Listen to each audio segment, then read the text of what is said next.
ಕರ್ನಾಟಕ ಸೇರಿದಂತೆ ಹಲವು ರಾಜ್ಯಗಳ ಲೋಕಸಭೆ ವಿಧಾನಸಭೆ ಚುನಾವಣೆಯಲ್ಲಿ ಬಿಜೆಪಿ ಹಾಗೂ ಚುನಾವಣಾ ಆಯೋಗ ಸೇರಿ ಭಾರೀ ಪ್ರಮಾಣದ ಮತಕಳವು ನಡೆಸಿವೆ ಅಂತ ಲೋಕಸಭೆಯ ಪ್ರತಿಪಕ್ಷ ನಾಯಕ ರಾಹುಲ್ ಗಾಂಧಿ ಗಂಭೀರ ಆರೋಪ ಮಾಡಿದ್ದಾರೆ. ಈ ಬಗ್ಗೆ ಪತ್ರಿಕಾಗೋಷ್ಠಿ ನಡೆಸಿ ವಿವರವನ್ನ ನೀಡಿದ್ದಾರೆ.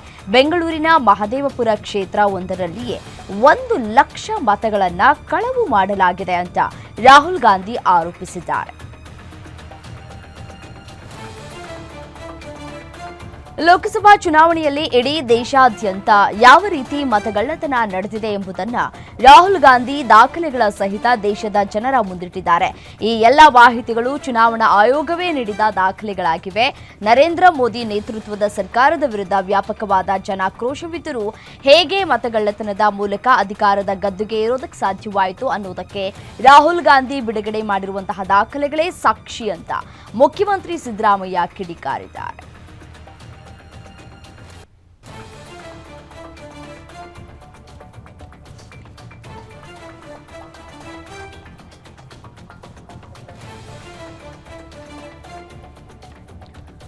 ಮಹದೇವಪುರ ವಿಧಾನಸಭಾ ಕ್ಷೇತ್ರವೊಂದರಲ್ಲಿ 6.5 ಲಕ್ಷ ಒಟ್ಟು ಮತಗಳ ಪೈಕಿ 1,250,000 ನಕಲಿ ಮತ ಚಲಾವಣೆಯಾಗಿದೆ ಅಂತ ರಾಹುಲ್ ಗಾಂಧಿ ದಾಖಲೆ ಬಿಡುಗಡೆ ಮಾಡಿದ್ದಾರೆ. ಇದರ ಬೆನ್ನಲ್ಲೇ ರಾಹುಲ್ ಗಾಂಧಿಗೆ ಕರ್ನಾಟಕ ಮುಖ್ಯ ಚುನಾವಣಾಧಿಕಾರಿ ಅನ್ಬು ಕುಮಾರ್ ತಿರುಗೇಟನ್ನು ಕೊಟ್ಟಿದ್ದಾರೆ. ಮತದಾರರ ಪಟ್ಟಿ ಪಾರದರ್ಶಕವಾಗಿ ನಡೀತಾ ಇದೆ ಅಂತ ತಮಗೆ ಅರಿವಿದೆ. 2025ರ ಜನವರಿಯಲ್ಲಿ ಅಂತಿಮ ಮತದಾರರ ಪಟ್ಟಿ ನೀಡಲಾಗಿದೆ. ಆದರೆ ಚುನಾವಣಾಧಿಕಾರಿಗೆ ಕಾಂಗ್ರೆಸ್ನ ನಾಯಕರು ಯಾವುದೇ ಆಕ್ಷೇಪಣೆ ಸಲ್ಲಿಸಿಲ್ಲ ಅಂತ ಕೌಂಟರ್ ಕೊಟ್ಟಿದ್ದಾರೆ.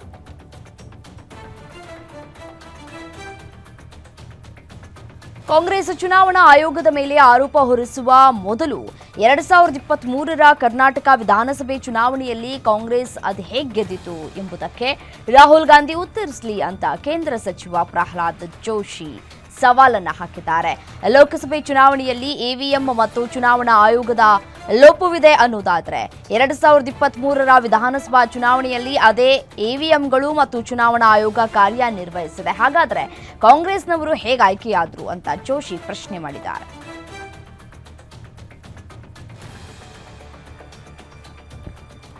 ಎರಡ್ 2024ರ ಲೋಕಸಭೆ ಚುನಾವಣೆಯಲ್ಲಿ ಮತಗಳ್ಳತನ ನಡೆದಿದೆ ಅಂತ ರಾಹುಲ್ ಗಾಂಧಿ ಆಟಮ್ ಬಾಂಬ್ ಸಿಡಿಸಿದ್ದಾರೆ. ಮತಗಳ್ಳತನ ವಿರುದ್ಧ ಲೋಕಸಭೆ ವಿರೋಧ ಪಕ್ಷದ ನಾಯಕ ರಾಹುಲ್ ಗಾಂಧಿ ಇವತ್ತು ಬೆಂಗಳೂರಿನ ಫ್ರೀಡಂ ಪಾರ್ಕ್ನಲ್ಲಿ ಬೃಹತ್ ಪ್ರತಿಭಟನೆಯನ್ನು ನಡೆಸಲಿದ್ದಾರೆ. ಈ ಪ್ರತಿಭಟನಾ ಸಮಾವೇಶಕ್ಕೆ ಓಟ್ ಅಧಿಕಾರ್ ರ್ಯಾಲಿ ಅಂತ ಹೆಸರಿಸಲಾಗಿದ್ದು, ಪ್ರತಿಭಟನಾ ರ್ಯಾಲಿಯಲ್ಲಿ CM Siddaramaiah, DCM DK Shivakumar ಸೇರಿದಂತೆ ಸಾವಿರಾರು ಕಾಂಗ್ರೆಸ್ನ ಕಾರ್ಯಕರ್ತರು ಭಾಗವಹಿಸಲಿದ್ದಾರೆ.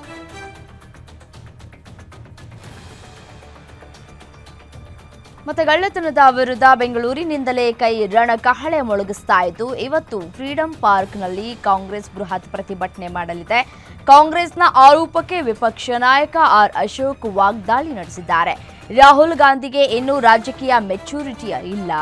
136 ಸೀಟ್ ಪಡೆದು ಕರ್ನಾಟಕದಲ್ಲೂ ಅವ್ಯವಹಾರ ಆಗಿದೆ, ತೆಲಂಗಾಣದಲ್ಲೂ ಅವ್ಯವಹಾರ ಆಗಿದೆ. ಅಲ್ಲಿ ಬೈ ಎಲೆಕ್ಷನ್ ಮಾಡ್ತೀರಾ? ಇವರಿಗೆ ದಮ್ಮಿದ್ರೆ ರಾಜ್ಯದಲ್ಲಿ ಎಲೆಕ್ಷನ್ ಮಾಡ್ಲಿ ನೋಡೋಣ ಅಂತ ಆರ್ ಅಶೋಕ್ ಕಿಡಿಕಾರಿದ್ದಾರೆ. ಸಿಎಂ ಸಿದ್ದರಾಮಯ್ಯ ಅಧ್ಯಕ್ಷತೆಯಲ್ಲಿ ನಡೆದಂತಹ ಸಚಿವ ಸಂಪುಟ ಸಭೆಯಲ್ಲಿ ಪ್ರಮುಖ ನಿರ್ಣಯಗಳನ್ನು ಕೈಗೊಳ್ಳಲಾಗಿದೆ. ಗ್ರೇಟರ್ ಬೆಂಗಳೂರು ದೇವದಾಸಿ ಪದ್ಧತಿ ನಿರ್ಮೂಲನೆ, ಕಿತ್ತೂರಿಗೆ 100 ಹಾಸಿಗೆ ಆಸ್ಪತ್ರೆ ಮತ್ತೆ ಮೊಳಕಾಲ್ಮೂರು ಆಸ್ಪತ್ರೆ ಮೇಲ್ದರ್ಜೆಗೆ, ಅಲ್ಪಸಂಖ್ಯಾತರ ಶಿಕ್ಷಣ ಸಂಸ್ಥೆಗಳಿಗೆ ಸೌಲಭ್ಯ, ಕಾರ್ಮಿಕ ರಾಜ್ಯ ವಿಮಾ ಸೊಸೈಟಿ ಸ್ಥಾಪನೆ ಸೇರಿದಂತೆ ಹಲವು ಮಸೂದೆಗಳಿಗೆ ಅನುಮೋದನೆಯನ್ನ ನೀಡಲಾಗಿದೆ.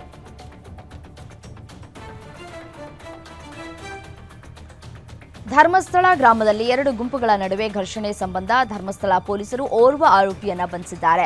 ಧರ್ಮಸ್ಥಳ ಗ್ರಾಮ ಕನ್ಯಾಡಿ ನಿವಾಸಿ ಜೀಪು ಚಾಲಕ ಸೋಮನಾಥ ಸಪಲ್ಯ ಬಂಧಿತ ಆರೋಪಿಯಾಗಿದ್ದಾನೆ. ಸದ್ಯ ಆರೋಪಿಯನ್ನ ಪೊಲೀಸರು ಬೆಳ್ತಂಗಡಿ ನ್ಯಾಯಾಲಯಕ್ಕೆ ಹಾಜರುಪಡಿಸಿದ್ದಾರೆ. ಧರ್ಮಸ್ಥಳ ವಿಚಾರದಲ್ಲಿ ಸುಳ್ಳು ಸುದ್ದಿ ಹಬ್ಬಿಸ್ತಾ ಇದ್ದಾರೆ ಅಂತ ಆರೋಪಿಸಿ ಯೂಟ್ಯೂಬರ್ಗಳ ಮೇಲೆ ಸ್ಥಳೀಯರು ಹಲ್ಲೆ ನಡೆಸಿದ ಪ್ರಕರಣಕ್ಕೆ ಸಂಬಂಧಪಟ್ಟಂತೆ 150ಕ್ಕೂ ಅಧಿಕ ಜನರ ವಿರುದ್ಧ ಪ್ರತ್ಯೇಕ ಎಫ್ಐಆರ್ ದಾಖಲಾಗಿದೆ.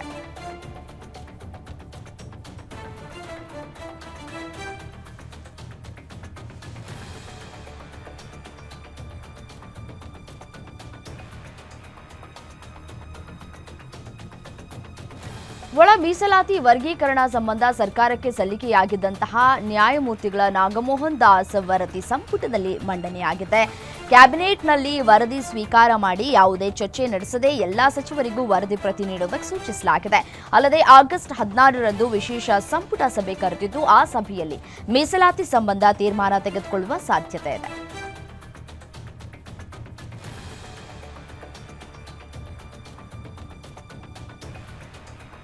ಜಿಲ್ಲಾ ಪಂಚಾಯಿತಿ ಮುಖ್ಯ ಲೆಕ್ಕಾಧಿಕಾರಿಯ ಗುತ್ತಿಗೆ ನೌಕರ ಕಾರು ಚಾಲಕನಾಗಿದ್ದ ಬಾಬು ಜಿಲ್ಲಾ ಪಂಚಾಯಿತಿ ಸಭಾಂಗಣದ ಪಕ್ಕದ ಮರದಡಿಯಲ್ಲೇ ಸರ್ಕಾರಿ ಕಾರನ್ನು ನಿಲ್ಲಿಸಿದ್ದಾನೆ. ಬಳಿಕ ಕಾರಿನ ಮೇಲೆ ಹತ್ತಿ ಹೊಂಗೆ ಮರಕ್ಕೆ ನೇಣಿಗೆ ಶರಣಾಗಿದ್ದಾನೆ. ಮೃತನ ಕಾರ್ನಲ್ಲಿ 4 ಪುಟಗಳ ಡೆತ್ ನೋಟ್ ಸಿಕ್ಕಿದೆ. ಡೆತ್ ನೋಟ್ನ ಮೊದಲ ಪುಟದಲ್ಲೇ ನನ್ನ ಸಾವಿಗೆ ಡಾಕ್ಟರ್ ಕೆ ಸುಧಾಕರ್ ಜೊತೆಗೆ ಇನ್ನೂ 2 ಕಾರಣ ಅಂತ ಉಲ್ಲೇಖ ಮಾಡಿದ್ದಾನೆ. ಡೆತ್ ನೋಟ್ನಲ್ಲಿ ಉಲ್ಲೇಖಿಸಿದ 3 ವಿರುದ್ಧ ಅಟ್ರಾಸಿಟಿ ಕೇಸ್ ದಾಖಲಾಗಿದ್ದು ಸಂಸದ ಸುಧಾಕರ್ A1 ಆರೋಪಿಯಾಗಿದ್ದಾರೆ.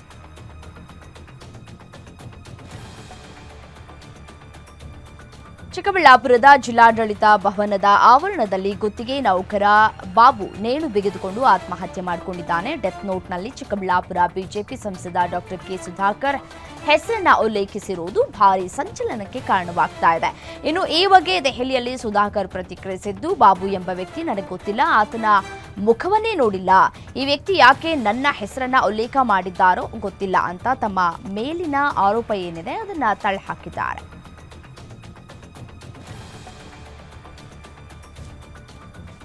ರಾಜ್ಯಾದ್ಯಂತ ರೈತರು ಯೂರಿಯಾ ಗೊಬ್ಬರಕ್ಕಾಗಿ ಪರದಾಡ್ತಾ ಇದ್ದಾರೆ. ಆದರೆ ಕಾಫಿನಾಡಲ್ಲಿ 300 ಚೀಲ ಅಕ್ರಮ ಯೂರಿಯಾ ಗೊಬ್ಬರ ಪತ್ತೆಯಾಗಿದೆ. ಚಿಕ್ಕಮಗಳೂರು ಜಿಲ್ಲೆಯ ಎನ್ಆರ್ಪುರ ತಾಲೂಕಿನ ಬಾಳೆಹೊನ್ನೂರು ಗ್ರಾಮದಲ್ಲಿ ಅಕ್ರಮ ಯೂರಿಯಾ ಪತ್ತೆಯಾಗಿದೆ. ವಿಲ್ಪೇರ್ಡ್ ಎಂಬ ವ್ಯಕ್ತಿ ಮನೆಯಲ್ಲಿ 300 ಚೀಲ ಯೂರಿಯಾ ಅಕ್ರಮ ದಾಸ್ತಾನು ಮಾಡಿದ್ದ. ಹಾಸನದಿಂದ ತಂದು ಚಿಕ್ಕಮಗಳೂರಿನಲ್ಲಿ ಹೆಚ್ಚಿನ ದರಕ್ಕೆ ಮಾರಾಟ ಮಾಡೋದಕ್ಕೆ ಪ್ಲಾನ್ ಮಾಡಿದ್ದ ಅಂತ ಹೇಳಲಾಗ್ತಾ ಇದೆ. ಕೃಷಿ ಅಧಿಕಾರಿಗಳ ನೇತೃತ್ವದಲ್ಲಿ ಬಾಳೆಹೊನ್ನೂರು ಪೊಲೀಸರು ರೇಡ್ ಮಾಡಿ ಗೊಬ್ಬರವನ್ನ ವಶಕ್ಕೆ ಪಡೆದುಕೊಂಡಿದ್ದಾರೆ.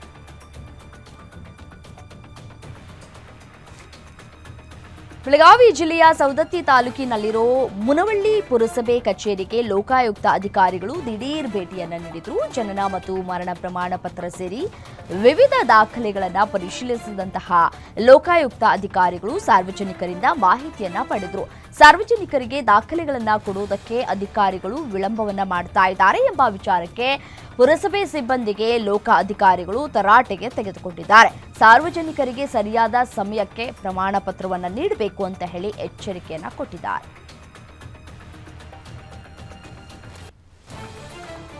ಉತ್ತರ ಕನ್ನಡ ಜಿಲ್ಲೆಯ ಕಾರವಾರದ ಕೆಎಚ್ಬಿ ಕಾಲೋನಿಯಲ್ಲಿ ಭಾರೀ ಅಗ್ನಿ ಅವಘಡ ಸಂಭವಿಸಿದೆ. ಓಂಕಾರ್ ಸ್ಟೋರ್ಸ್ ಸ್ಟೇಷನರಿ ಅಂಗಡಿಗೆ ಶಾರ್ಟ್ ಸರ್ಕ್ಯೂಟ್ನಿಂದ ಭಾರೀ ಅಗ್ನಿ ಅವಘಡ ಸಂಭವಿಸಿದೆ. ಅಂಗಡಿಯಲ್ಲಿ ಇದ್ದಂತಹ ಫ್ರಿಡ್ಜ್, ಇನ್ವರ್ಟರ್, ಕಂಪ್ಯೂಟರ್, ಸ್ಟೇಷನರಿ ಸಾಮಗ್ರಿಗಳು ಸಂಪೂರ್ಣ ಸುಟ್ಟು ಕರಕಲಾಗಿದೆ. ಬೆಂಕಿ ಅನಾಹುತಕ್ಕೆ ಲಕ್ಷಾಂತರ ರೂಪಾಯಿ ಮೌಲ್ಯದ ನಷ್ಟ ಸಂಭವಿಸಿದೆ. ಸ್ಥಳೀಯರ ಮಾಹಿತಿಯ ಮೇರೆಗೆ ಸ್ಥಳಕ್ಕೆ ಆಗಮಿಸಿದಂತಹ ಅಗ್ನಿಶಾಮಕ ದಳ ಬೆಂಕಿಯನ್ನ ನಂದಿಸಿದೆ.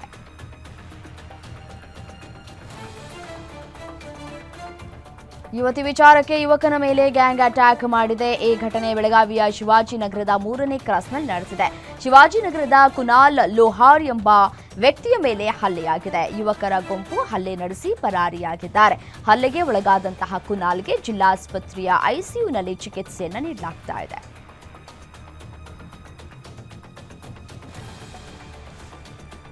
ರಾಯಚೂರಿನಲ್ಲಿ ವರುಣನ ಆರ್ಭಟ ಮುಂದುವರೆದಿದೆ. ಧಾರಾಕಾರ ಮಳೆಯಿಂದಾಗಿ ಮುಖ್ಯ ರಸ್ತೆಗಳು ಕೆರೆಯಂತಾಗಿವೆ. ಮಳೆಯಿಂದ ಬೈಕ್ ಸವಾರರು ಪರದಾಟವನ್ನು ನಡೆಸಿದ್ದಾರೆ. ವರಮಹಾಲಕ್ಷ್ಮಿ ಪೂಜೆಗೆ ವ್ಯಾಪಾರ ನಡೆಸೋದಕ್ಕೆ ಮಳೆ ಅಡ್ಡಿಯಾಗಿದೆ. ನಿನ್ನೆ ರಾತ್ರಿ ಸುರಿದ ಭಾರೀ ಮಳೆಗೆ ರಸ್ತೆಯಲ್ಲಿ ಬೈಕ್ ಸವಾರರು ವಾಹನ ಚಲಾಯಿಸುವುದಕ್ಕೆ ಹಿಂದೇಟನ್ನ ಹಾಕುವಂತೆ ಈ ಒಂದು ಘಟನೆ ಜರುಗಿದೆ.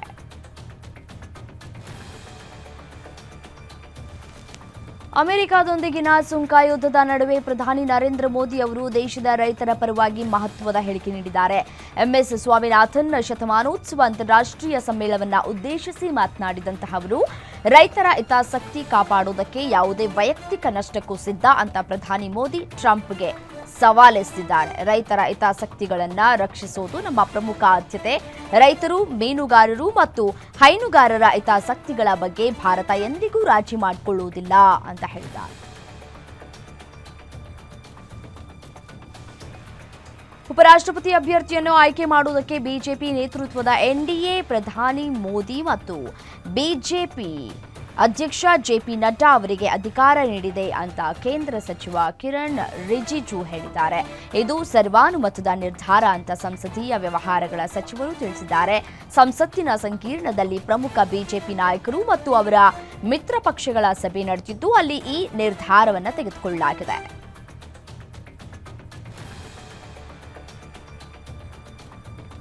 ಭಾರತದ ಮೇಲೆ ಅಮೆರಿಕದ ಸುಂಕ ಯುದ್ಧಕ್ಕೆ ಪ್ರತಿಯಾಗಿ ಭಾರತವು ಅಮೆರಿಕದ ಸರಕುಗಳ ಮೇಲೆ ಹೆಚ್ಚಿನ ಸುಂಕ ವಿಧಿಸಬೇಕು, ಜೊತೆಗೆ ಪರ್ಯಾಯ ಮಾರುಕಟ್ಟೆಗಳನ್ನು ಅನ್ವೇಷಿಸಬೇಕು ಅಂತ ಮಾಜಿ ವಿದೇಶಾಂಗ ಸಚಿವ ಶಶಿ ತರೂರ್ ಆಗ್ರಹಿಸಿದ್ದಾರೆ.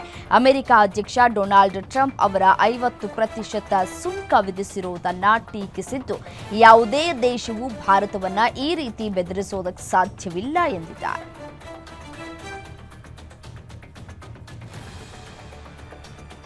ನಟ ಕಮಲ್ ಹಾಸನ್ ಪ್ರಧಾನಮಂತ್ರಿ ನರೇಂದ್ರ ಮೋದಿ ಅವರನ್ನ ಭೇಟಿಯಾಗಿ ತಮಿಳುನಾಡಿನ ಕೀಳದಿಯ ಪುರಾತನ ಪರಂಪರೆಯನ್ನ ರಾಷ್ಟ್ರೀಯ ಮತ್ತು ಅಂತಾರಾಷ್ಟ್ರೀಯ ಮಟ್ಟದಲ್ಲಿ ಮನ್ನಣೆ ನೀಡುವಂತೆ ಕೋರಿದ್ದಾರೆ. ಈ ಭೇಟಿಯು ಕಮಲ್ ಹಾಸನ್ ಅವರ ರಾಜಕೀಯ ಪಯಣದಲ್ಲಿ ಒಂದು ಮಹತ್ವದ ಕ್ಷಣವಾಗಿದ್ದು, ತಮಿಳು ಸಂಸ್ಕೃತಿಯ ಶ್ರೇಷ್ಠತೆಯನ್ನ ಜಾಗತಿಕವಾಗಿ ಎತ್ತಿ ತೋರಿಸುವ ಅವರ ಬದ್ಧತೆಯನ್ನ ತೋರಿಸ್ತಾ ಇದೆ. ರಷ್ಯಾದಿಂದ ಭಾರತ ತೈಲ ಖರೀದಿ ಮಾಡ್ತಾ ಇದೆ ಎಂಬ ಕಾರಣಕ್ಕೆ ಅಮೆರಿಕ ಭಾರತದ ಮೇಲೆ 25% ಹೆಚ್ಚುವರಿ ಸುಂಕ ವಿಧಿಸಿದೆ. ಇದರ ನಡುವೆ ರಷ್ಯಾ ಅಧ್ಯಕ್ಷ ವ್ಲಾಡಿಮಿರ್ ಪುಟಿನ್ ಭಾರತಕ್ಕೆ ಭೇಟಿ ನೀಡುವುದು ಖಚಿತವಾಗಿದೆ. ರಷ್ಯಾ ಈಗಾಗಲೇ ಪುಟಿನ್ ಭಾರತ ಭೇಟಿಯ ಶೆಡ್ಯೂಲ್ ಅಂತಿಮಗೊಳಿಸಿದ್ದು, ದಿನಾಂಕವನ್ನು ಅಧಿಕೃತವಾಗಿ ಘೋಷಿಸಬೇಕಿದೆ. ಮೂಲಗಳ ಪ್ರಕಾರ ಆಗಸ್ಟ್ ಅಂತ್ಯ, ಸೆಪ್ಟೆಂಬರ್ ಮೊದಲ ವಾರದಲ್ಲಿ ಪುಟಿನ್ ಭಾರತಕ್ಕೆ ಭೇಟಿ ನೀಡುವ ಸಾಧ್ಯತೆ ಇದೆ ಅಂತ ಅಜಿತ್ ದೋವಲ್ ಮಾಹಿತಿಯನ್ನು ನೀಡಿದ್ದಾರೆ.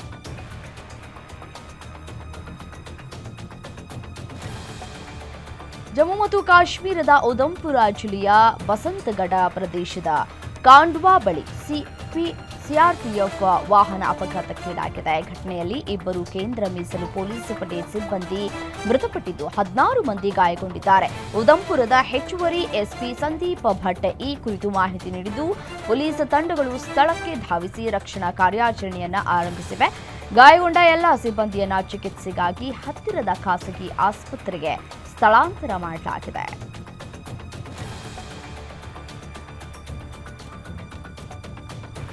ಪತ್ರಕರ್ತರೊಬ್ಬರ ಹತ್ಯೆ ಮತ್ತಿತರ ಅಪರಾಧಗಳಲ್ಲಿ ಬೇಕಾಗಿದ್ದ 2 ವಾಂಟೆಡ್ ಕ್ರಿಮಿನಲ್ಗಳನ್ನು ಉತ್ತರ ಪ್ರದೇಶದ ಪೊಲೀಸರು ಎನ್ಕೌಂಟರ್ನಲ್ಲಿ ಫಿನಿಶ್ ಮಾಡಿದ್ದಾರೆ. ವಿಶೇಷ ಕಾರ್ಯಪಡೆ ಮತ್ತು ಸೀತಾಪುರದ ಸ್ಥಳೀಯ ಪೊಲೀಸರ ಜಂಟಿ ತಂಡವೊಂದು ಕ್ರಿಮಿನಲ್ ಹಿನ್ನೆಲೆಯ 2 ಸಹೋದರರನ್ನ ಹತ್ಯೆ ಮಾಡಿರುವುದಾಗಿ ಅಧಿಕಾರಿಗಳು ಹೇಳಿದ್ದಾರೆ. ಆದರೆ ದಿವಂಗತ ಪತ್ರಕರ್ತನ ಪತ್ನಿ ಎನ್ಕೌಂಟರ್ ವಿರುದ್ಧ ಕಿಡಿಕಾರಿದ್ದು, ಪ್ರಕರಣವನ್ನು ಸಿಬಿಐ ತನಿಖೆಗೆ ವಹಿಸುವಂತೆ ಒತ್ತಾಯಿಸಿದ್ದಾರೆ.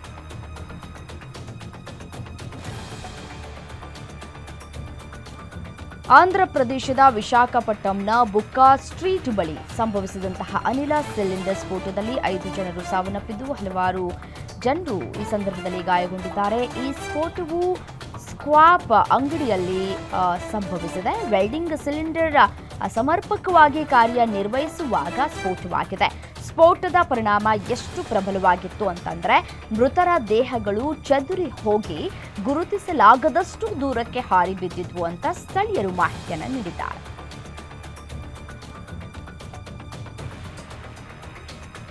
ತೆಲಂಗಾಣದಲ್ಲಿ ಮಹಿಳೆಯೊಬ್ಬಳು ತನ್ನ ಪ್ರಿಯಕರನ ಜೊತೆ ಸೇರಿ ಗಂಡನನ್ನ ಅತ್ಯಂತ ಕ್ರೂರವಾಗಿ ಕೊಲೆ ಮಾಡಿದ ಆಘಾತಕಾರಿ ಘಟನೆ ಬೆಳಕಿಗೆ ಬಂದಿದೆ.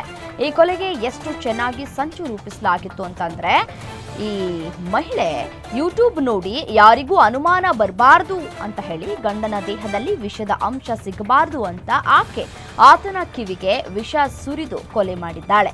ಈ ಪ್ರಕರಣಕ್ಕೆ ಸಂಬಂಧಪಟ್ಟಂತೆ 3 ಆರೋಪಿಗಳನ್ನ ಪೊಲೀಸರು ವಶಕ್ಕೆ ಪಡೆದುಕೊಂಡಿದ್ದಾರೆ.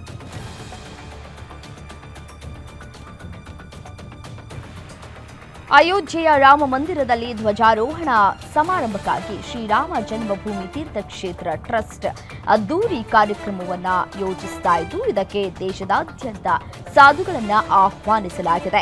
ಈ ವರ್ಷ ನವೆಂಬರ್ 25ರಂದು ಕಾರ್ಯಕ್ರಮವನ್ನು ಆಯೋಜಿಸಲಾಗಿದೆ. 3 ದಿನಗಳ ಬೃಹತ್ ಉತ್ಸವವು ನವೆಂಬರ್ 23ರಿಂದ 25ರವರೆಗೆ ನಡೆಯಲಿದ್ದು, 161 ಅಡಿ ಎತ್ತರದ ಗೋಪುರದ ಮೇಲೆ 42 ಅಡಿ ಉದ್ದದ ಕೇಸರಿ ಧ್ವಜಾರೋಹಣವನ್ನು ನವೆಂಬರ್ 25ರಂದು ನಿಗದಿಪಡಿಸಲಾಗಿದೆ.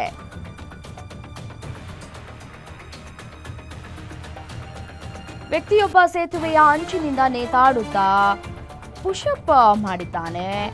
ಅಸ್ಸಾಂನ ಧೋಲಾ ಸಾಜಿಯಾ ಸೇತುವೆ ಎಂದೇ ಜನಪ್ರಿಯವಾಗಿರುವಂತಹ ಡಾಕ್ಟರ್ ಭೂಪೇನ್ ಹಜಾರಿಕಾ ಸೇತುವೆ ಮೇಲೆ ವ್ಯಕ್ತಿಯೊಬ್ಬ ಜೀವಕ್ಕೆ ಅಪಾಯಕಾರಿಯಾಗಿರುವಂತಹ ಸಾಹಸವನ್ನ ಪ್ರದರ್ಶಿಸಿದ್ದಾನೆ. ಇದರ ವಿಡಿಯೋ ಸಾಮಾಜಿಕ ಮಾಧ್ಯಮದಲ್ಲಿ ವೈರಲ್ ಆಗಿದ್ದು ಹಲವರ ಕೆಂಗಣ್ಣಿಗೆ ಗುರಿಯಾಗಿದ್ದಾನೆ.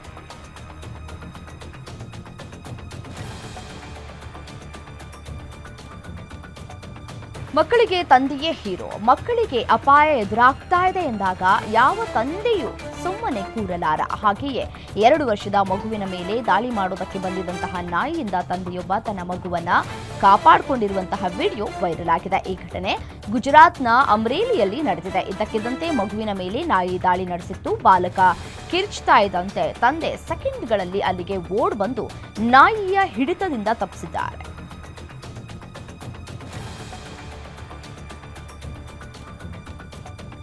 ಆನೆಮರಿಗಳು ಮನುಷ್ಯರ ಮಕ್ಕಳಂತೆಯೇ ಮುದ್ದಾಗಿ ವರ್ತಿಸುತ್ತವೆ.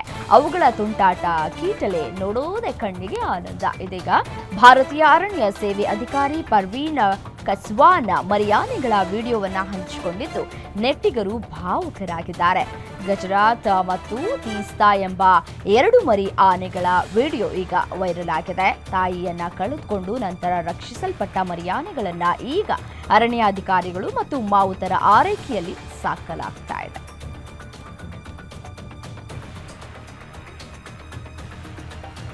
ಅಮೆರಿಕ ಅಧ್ಯಕ್ಷ ಡೊನಾಲ್ಡ್ ಟ್ರಂಪ್ ಭಾರತೀಯ ಸರಕುಗಳ ಮೇಲೆ ತೀವ್ರ ಸುಂಕಗಳನ್ನು ಘೋಷಿಸಿದ ನಂತರ ಭಾರತ ಮತ್ತು ಅಮೆರಿಕದ ನಡುವೆ ಹೆಚ್ಚುತ್ತಾ ಇರುವ ವ್ಯಾಪಾರ ಉದ್ವಿಗ್ನತೆಯ ನಡುವೆ ಇಸ್ರೇಲ್ ಪ್ರಧಾನಿ ಬೆಂಜಮಿನ್ ನೆತನ್ಯಾಹು ಭಾರತ ಮತ್ತು ಅಮೆರಿಕ ರಾಷ್ಟ್ರಗಳು ಸಾಮಾನ್ಯ ನೆಲೆಯನ್ನ ಕಂಡುಕೊಳ್ಳಬಹುದು ಎಂಬ ವಿಶ್ವಾಸವನ್ನು ವ್ಯಕ್ತಪಡಿಸಿದ್ದಾರೆ. ಭಾರತ ಮತ್ತು ಅಮೆರಿಕ ಗಮನಾರ್ಹವಾದ ಸಾಮಾನ್ಯ ನೆಲೆಯನ್ನ ಹೊಂದಿವೆ ಅಂತ ನೆತನ್ಯಾಹು ಹೇಳಿದ್ದಾರೆ.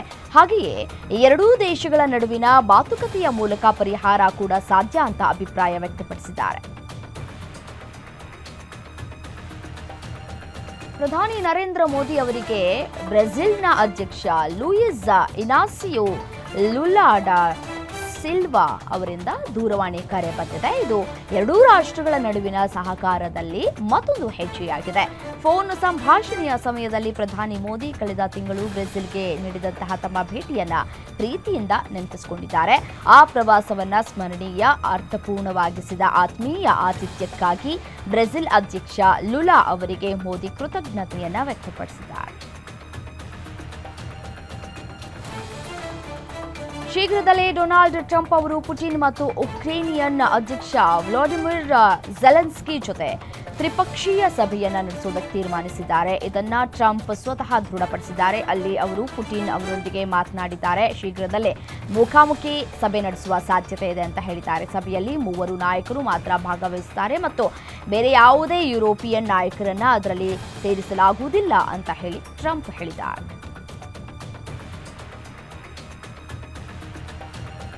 ಪಾಕಿಸ್ತಾನ ಸೇನಾ ಮುಖ್ಯಸ್ಥ ಆಸಿಮ್ ಮುನೀರ್ ಮತ್ತೆ ಅಮೆರಿಕಕ್ಕೆ ಭೇಟಿ ನೀಡಲಿದ್ದಾರೆ. 2 ತಿಂಗಳಲ್ಲಿ 2ನೇ ಭೇಟಿ ಇದಾಗಿದೆ. ಅಮೆರಿಕ ಮತ್ತು ಪಾಕಿಸ್ತಾನ ನಡುವೆ ಕೆಲವು ಪ್ರಮುಖ ಚರ್ಚೆಗಳು ನಡೆಯುವ ಸಾಧ್ಯತೆಗಳಿವೆ. ಈ ಸಮಯದಲ್ಲಿ ಡೊನಾಲ್ಡ್ ಟ್ರಂಪ್ ಅವರನ್ನ ಭೇಟಿಯಾಗ್ತಾ ಇರೋ ಎಲ್ಲವೂ ಎಂಬುದು ಇನ್ನೂ ಸ್ಪಷ್ಟವಾಗಿಲ್ಲ, ಯಾವ ವಿಚಾರಕ್ಕೆ ಅಂತ ಹೇಳಿ. ಆದರೆ ಇದಕ್ಕೂ ಮೊದಲು ಅವರು ಶ್ವೇತಭವನದಲ್ಲಿ ಆಯೋಜಿಸಲಾದಂತಹ ಔತಣಕೂಟದಲ್ಲಿ ಭಾಗವಹಿಸಿದ್ರು. ಹಿಂದಿನ ಭೇಟಿಯ ಸಮಯದಲ್ಲಿ ಅವರು ಟ್ರಂಪ್ ಅವರೊಂದಿಗೆ ಭೋಜನವನ್ನ ಕೂಡ ಮಾಡಿದ್ರು.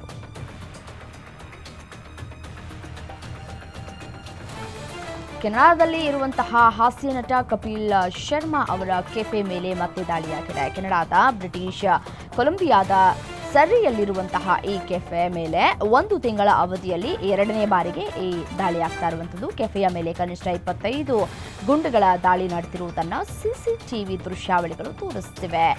ಗುರ್ಪ್ರೀತ್ ಸಿಂಗ್ ಅಲಿಯಾಸ್ ಗೋಲ್ಡಿ ದಿಲ್ಲೋನ್ ಮತ್ತು ಲಾರೆನ್ಸ್ ಬಿಷ್ಣೋಯಿ ಗ್ಯಾಂಗ್ ಈ ದಾಳಿಯ ಹೊಣೆಯನ್ನು ಹೊತ್ತುಕೊಂಡು ಸಾಮಾಜಿಕ ಜಾಲತಾಣದಲ್ಲಿ ಪೋಸ್ಟ್ ಅನ್ನು ಮಾಡಿರುವುದಾಗಿ ವರದಿಗಳು ಕೂಡ ಹೇಳಿವೆ.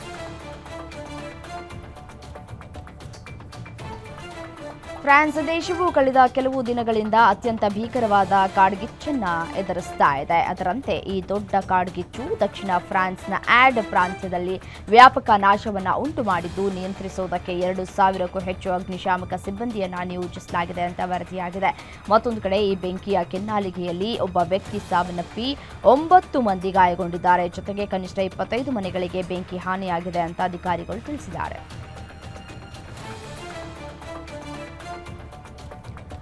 ಪಾಕಿಸ್ತಾನದ ಮೂಲಕ ವ್ಯಕ್ತಿಯೊಬ್ಬ ಗಗನಸಖಿಯ ಮೇಲೆ ಸಾಮೂಹಿಕ ಅತ್ಯಾಚಾರ ಮಾಡಿ ಬೆಂಕಿ ಹಚ್ಚುವುದಾಗಿ ಬೆದರಿಕೆ ಹಾಕಿರುವ ಆಘಾತಕಾರಿ ಘಟನೆ ನಡೆದಿದೆ.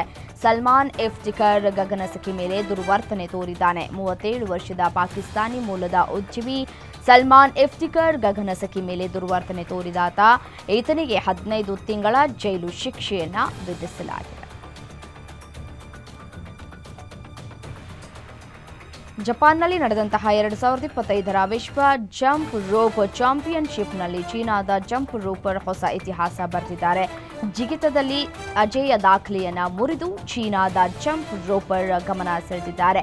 ಸೆನ್ ಕ್ಷಿಯಾಲಿನ್ ಎಂಬ ಚೀನಾದ ವ್ಯಕ್ತಿ ಕೇವಲ 30 ಸೆಕೆಂಡ್ಗಳಲ್ಲಿ 238 ಸಿಂಗಲ್ ಅಂಡರ್ಗಳೊಂದಿಗೆ ಹೊಸ ಇತಿಹಾಸವನ್ನು ನಿರ್ಮಿಸಿದ್ದಾರೆ. ವಿಶ್ವ ಚಾಂಪಿಯನ್ಶಿಪ್ನಲ್ಲಿ ಸೆನ್ ಕ್ಷಿಯಾಲಿನ್ ಅವರ ಪ್ರದರ್ಶನದ ವಿಡಿಯೋ ಸಾಮಾಜಿಕ ಮಾಧ್ಯಮದಲ್ಲಿ ವ್ಯಾಪಕವಾಗಿ ವೈರಲ್ ಆಗ್ತಾ ಇದೆ. ಶ್ವಾನ, ಬೆಕ್ಕು, ದನ ಸಾಕುವುದು ಮಾತ್ರವಲ್ಲ, ಮೊಸಳೆ, ಹೆಬ್ಬಾವು, ವಿಷಪೂರಿತ ಹಾವುಗಳನ್ನು ಸಾಕುವವರು ಅನೇಕರಿದ್ದಾರೆ. ಇದೀಗ ಚೀನಾದ ಒಂದು ವಿಲಕ್ಷಣ ವಿಡಿಯೋ ಸಾಮಾಜಿಕ ಮಾಧ್ಯಮದಲ್ಲಿ ಬಿರುಗಾಳಿ ಎಬ್ಬಿಸಿದೆ. ಅದರಲ್ಲಿ ಯುವತಿಯೊಬ್ಬಳು ತನ್ನ ಮಲಗುವ ಕೋಣೆಯಲ್ಲಿ ಹಾವುಗಳನ್ನು ಸಾಕಿದ್ದಾಳೆ. ಹಾವುಗಳ ರಾಶಿಯೇ ಅಲ್ಲಿ ಕಂಡುಬಂದಿದೆ. ಅದರಲ್ಲೂ ಅವಳು ತನ್ನ ಹಾಸಿಗೆಯ ಮೇಲೆ ಹೊದಿಕೆಯ ಕೆಳಗೆ 100 ಹಾವುಗಳನ್ನು ಇಟ್ಕೊಂಡಿದ್ದಾಳೆ. ಇನ್ನು ಈ ಒಂದು ವಿಡಿಯೋ ಸಖತ್ ವೈರಲ್ ಆಗ್ತಾ ಇದೆ.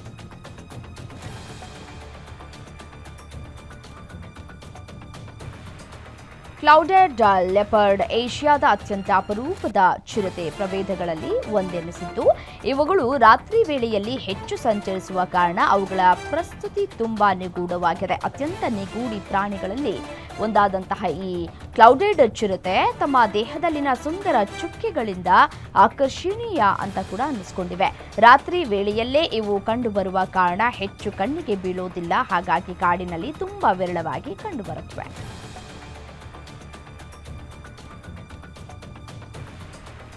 ಅಪ್ರಾಪ್ತ ಬಾಲಕಿಯ ಮೇಲೆ ಅತ್ಯಾಚಾರ ಎಸಗಿದ ಆರೋಪ ಎದುರಿಸ್ತಾ ಇರುವಂತಹ ಕ್ರಿಕೆಟಿಗ ಯಶ್ ದಯಾಳ್ ಅವರ ಬಂಧನಕ್ಕೆ ವಿಧಿಸಲಾಗಿದ್ದಂತಹ ತಡೆಯಾಜ್ಞೆಯನ್ನು ರಾಜಸ್ಥಾನ ಹೈಕೋರ್ಟ್ ವಜಾಗೊಳಿಸಿದೆ. ಇದರಿಂದ ದಯಾಳ್ಗೆ ಬಂಧನದ ಭೀತಿ ಎದುರಾಗಿದೆ. ಪ್ರಕರಣದಲ್ಲಿ ಬಂಧನಕ್ಕೆ ತಡೆ ನೀಡುವುದಕ್ಕೆ ಪೊಲೀಸ್ ವಿಚಾರಣೆಯನ್ನು ನಿಲ್ಲಿಸುವುದಕ್ಕೆ ನ್ಯಾಯಾಲಯ ನಿರಾಕರಿಸಿದೆ.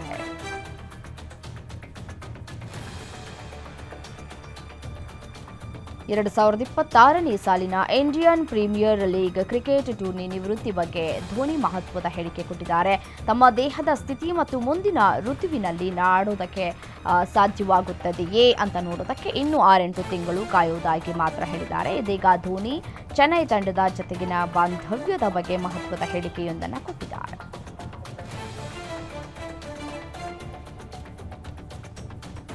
ಬಹುನಿರೀಕ್ಷಿತ ಏಷ್ಯಾ ಕಪ್ ಕ್ರಿಕೆಟ್ ಟೂರ್ನಿಯಲ್ಲಿ ಭಾರತ ತಂಡದ ಪರ ಯಾರಿಗೆಲ್ಲ ಅವಕಾಶ ಸಿಗಬಹುದು ಎಂಬ ಕುರಿತು ಚರ್ಚೆಗಳು ಆರಂಭವಾಗಿದೆ. ಮೂಲಗಳ ಪ್ರಕಾರ ಭಾರತ ಟೆಸ್ಟ್ ತಂಡದ ನಾಯಕ ಶುಭ್ಮನ್ ಗಿಲ್, ಅನುಭವಿ ವೇಗಿ ಜಸ್ಪ್ರೀತ್ ಬುಮ್ರಾಗೆ ಈ ಟೂರ್ನಿಯಿಂದ ವಿಶ್ರಾಂತಿ ನೀಡುವ ಸಾಧ್ಯತೆ ಇದೆ ಅಂತ ಹೇಳಲಾಗ್ತಾ ಇದೆ.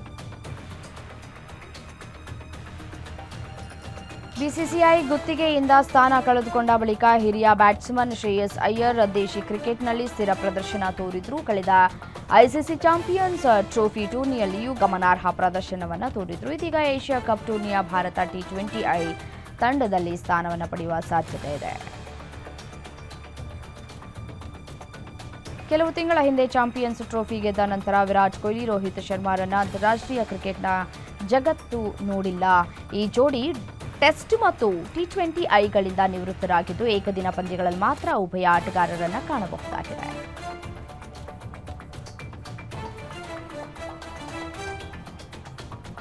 ಬಿಗ್ ಬಾಸ್ ಸ್ಪರ್ಧಿ ರಜತ್ ಕಿಶನ್ ಅನ್ನ ಕೊಲೆ ಮಾಡುವುದಾಗಿ ಪತ್ನಿ ಅಕ್ಷಿತಾಗೆ ಕೊಲೆ ಬೆದರಿಕೆ ಸಂದೇಶ ಬಂದ ಹಿನ್ನೆಲೆ ರಜತ್ ಡಿಜಿಐಜಿಪಿಗೆ ದೂರನ್ನು ಕೊಟ್ಟಿದ್ದಾರೆ. ಧರ್ಮಸ್ಥಳದಲ್ಲಿ ಯೂಟ್ಯೂಬರ್ಸ್ ಮೇಲೆ ಹಲ್ಲೆ ನಡೆದ ವೇಳೆ ರಜತ್ ಕಿಶನ್ ಸ್ಥಳದಲ್ಲಿದ್ದರು. ಸಹ ಕಲಾವಿದೆ ಮೇಲೆ ಅತ್ಯಾಚಾರ ಎಸಗಿದ ಆರೋಪದ ಮೇರೆಗೆ ಜೈಲು ಪಾಲಾಗಿ ಬಿಡುಗಡೆಗೊಂಡಿದ್ದ ಮಡೇನೂರು ಮನು ಜೊತೆ ಇದೀಗ ಸಂತ್ರಸ್ತೆ ಕಾಂಪ್ರಮೈಸ್ ಮಾಡಿಕೊಂಡಿದ್ದಾಳೆ.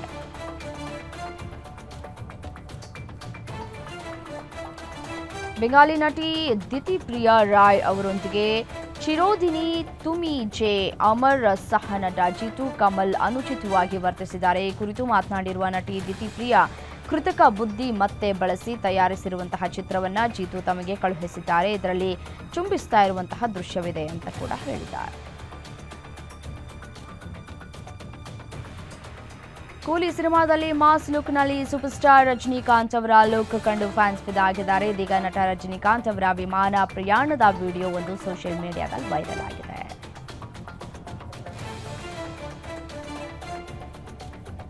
ರಾಜ್ಬೀರ್ ಶೆಟ್ಟಿ ಅಭಿನಯದ ಸೂ ಫ್ರಮ್ ಸೋ ಚಿತ್ರ ಬಹಳಷ್ಟು ಸದ್ದು ಮಾಡ್ತಾ ಇದೆ. ಅವರು ನಿರ್ಮಿಸಿರುವಂತಹ ಕಾಮಿಡಿ ಎಂಟರ್ಟೈನರ್ ಸಿನಿಮಾ 50 ಕೋಟಿಗೂ ಅಧಿಕ ಕಲೆಕ್ಷನ್ ಮಾಡಿ ಸಿನಿ ಪ್ರಿಯರನ್ನ ಮನರಂಜಿಸ್ತಾ ಇದೆ.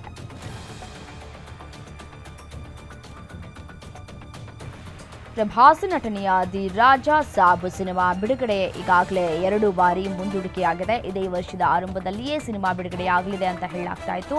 ಬಳಿಕ ಆಗಸ್ಟ್ ತಿಂಗಳಲ್ಲಿ ಸಿನಿಮಾ ಬಿಡುಗಡೆಯಾಗಲಿದೆ ಎಂಬ ಸುದ್ದಿ ಹರಿದಾಡಿತ್ತು. ಆದರೆ ಈಗ ದಿ ರಾಜಾ ಸಾಬ್ ಸಿನಿಮಾ ಬಿಡುಗಡೆ ಮತ್ತೊಮ್ಮೆ ಮುಂದೂಡಲ್ಪಟ್ಟಿದೆ ಅಂತ ಹೇಳಲಾಗ್ತಾ ಇದೆ.